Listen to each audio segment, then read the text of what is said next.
Alrighty, this is another attempt to make a video in daylight, not when most family members are sleeping, so it might be loud or there may be interruptions, and I apologize. Okay, so in lesson 7.4 and 7.5, we just start to wrap our head around the primary trigonometric ratios. We learn what they are for. Okay, in 7.6, we now graduate to word problems. So there are two things I want to point out before we dive into the examples. The first one is that if we have an angle that comes up from a horizontal line, that is called an angle of elevation, which makes perfect sense, right? When you're elevated, you're feeling good, okay? You're rising. So an angle of elevation comes up from a horizontal line. And then conversely, if we have an angle that comes, oh boy, just knocked my hand into the board there, that comes down from a horizontal, that is called an angle of depression. Okay, and it's very important that we understand the difference between these two because you'll see these words on homework questions, daily drills, in assessments, and so you have to have a good handle on what these things mean in order to produce the diagram correctly. Okay, at this point in 7.6, I hope you have no issues solving for missing sides and angles when you're given a diagram. Now, the tricky part is we have to extract information from a word problem to produce the diagram, and these are going to come into effect.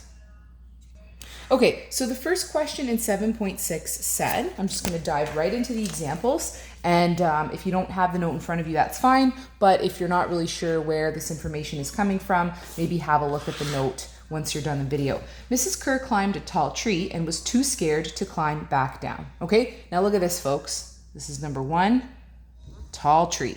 Okay, we're not looking for any sort of Picasso piece of artwork here. We just need a visual. Now, unless otherwise stated, you can assume that trees and buildings and flagpoles form a 90-degree angle with the ground, okay? When we graduate to chapter 8, where we're not necessarily dealing with right triangles, you may get a question where it says the tree is old and it forms an 86-degree angle with the ground. But in chapter 7, anything that has a learning goal T2 attached to it, right? So the trigonometry of right angle triangles, you can assume that that's going to form a 90-degree angle.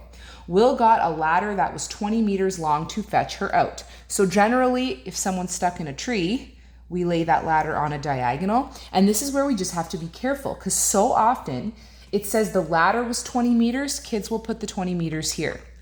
Okay, that is not the ladder, folks. We need to be really careful when we're labeling our diagram. Don't fall for that. So the ladder itself is 20 meters long, okay?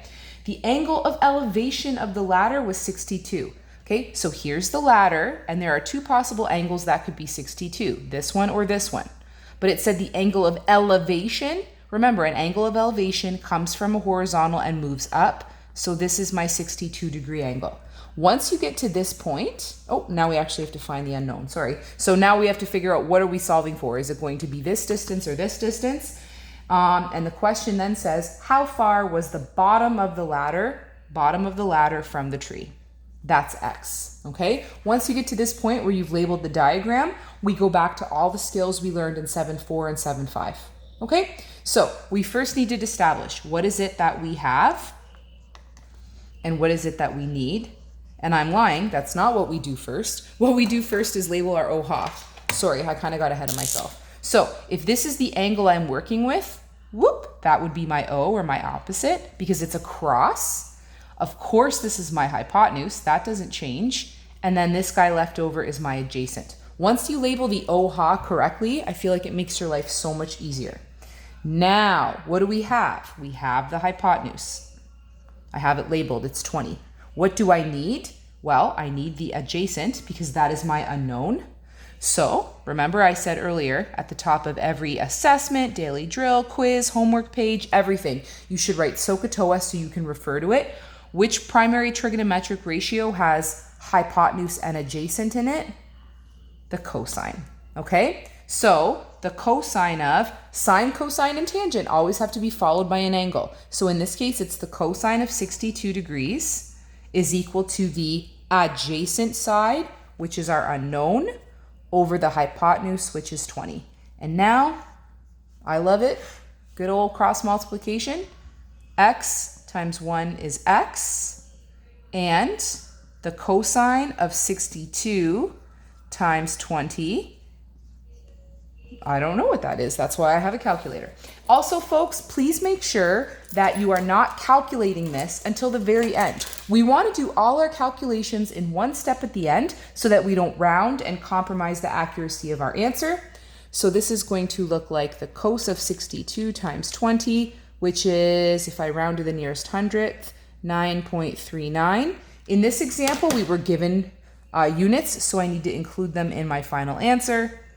Okay, and in the spirit of saving time on assessments, folks, I don't need a sentence. A box around the final answer will suffice. All right, number 2.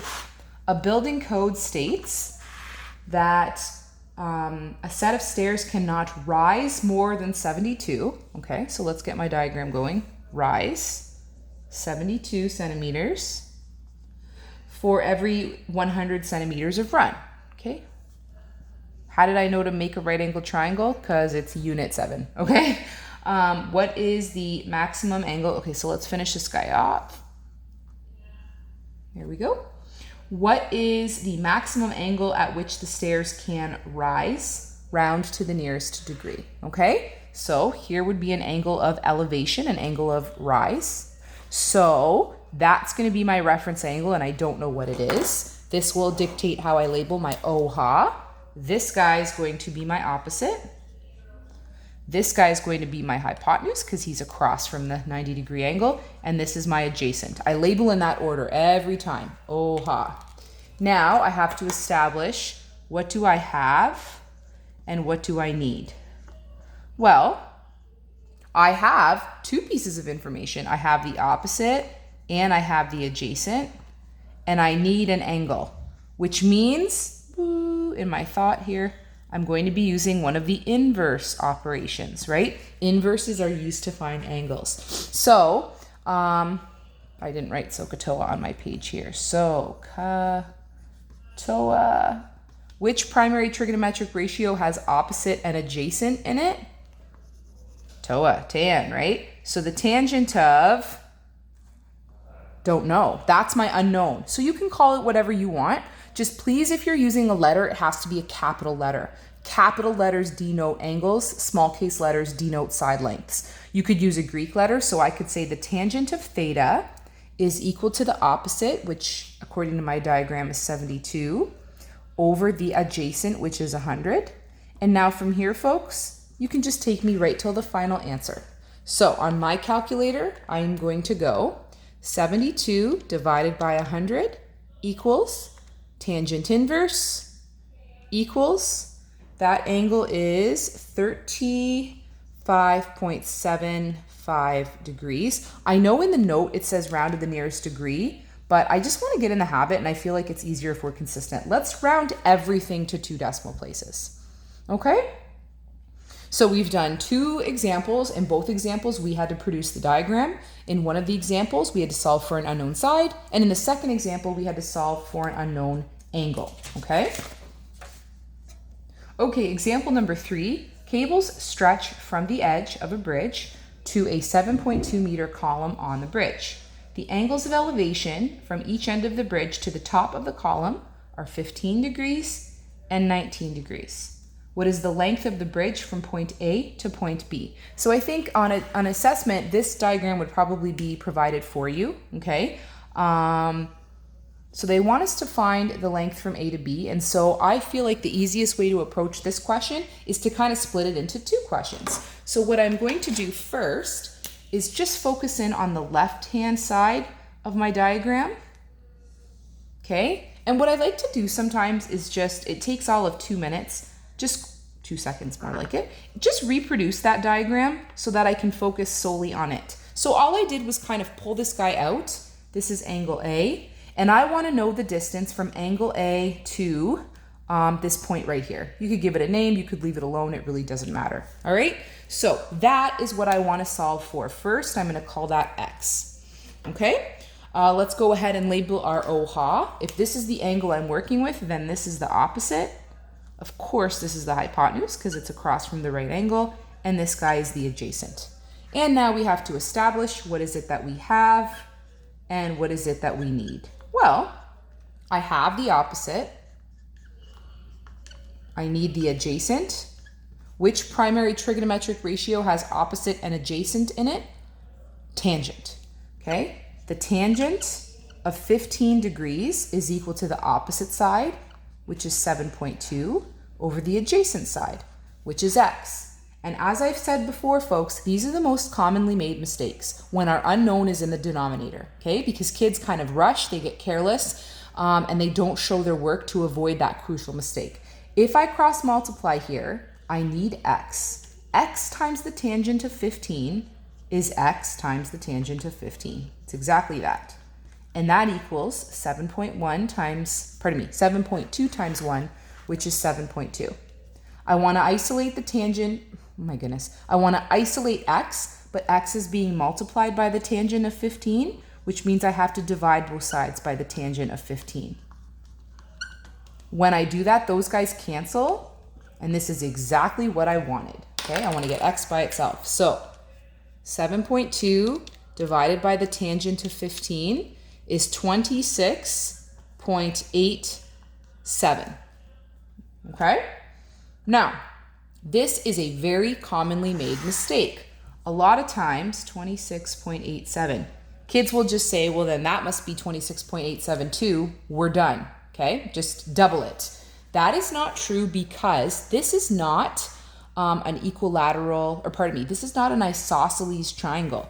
The fact that these angles are different means these side lengths are also different and the bases of the triangle are different. So we have to follow that process again for this length here and then add those answers together. So I'm going to do that quietly. I'm not going to talk you through it. And then if you have questions, by all means, message me on Edsby. Okay?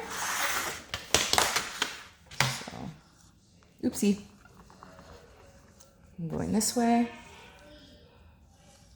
This is 19, 7.2. Okay? Label OHA. Opposite. Hypotenuse.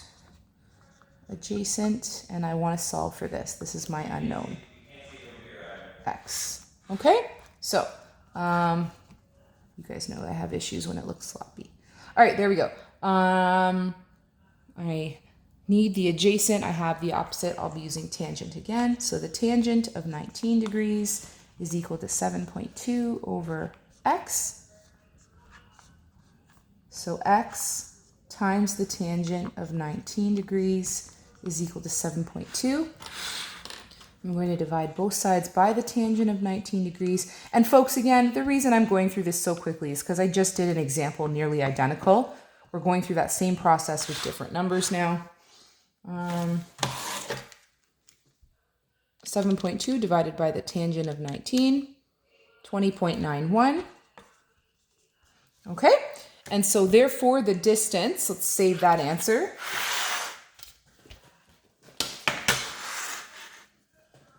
$20.91.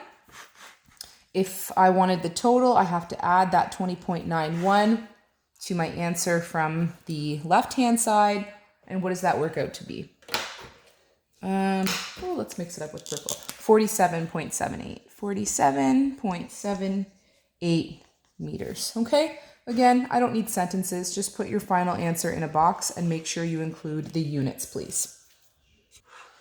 Okay, folks, at this point, Chapter 7 is officially done. Remember, we skipped the sections on similar triangles. So we used 7.4 to sort of introduce the primary trigonometric ratios. We used 7.5 to develop strategies for solving for missing sides and angles and solving triangles. And 7.6 is about employing those skills with regards to word problems. Okay, so we're done. Make sure you look at the questions posted on Edsby so that you don't do extra homework. I am going to skip that last example from the teacher copy of the note for 7.6, and consequently I cut one of the homework questions. So please look at the updated homework list on Edsby, message me with questions, and stay tuned for Chapter 8, our very, very, very, very last learning goal and unit of the course.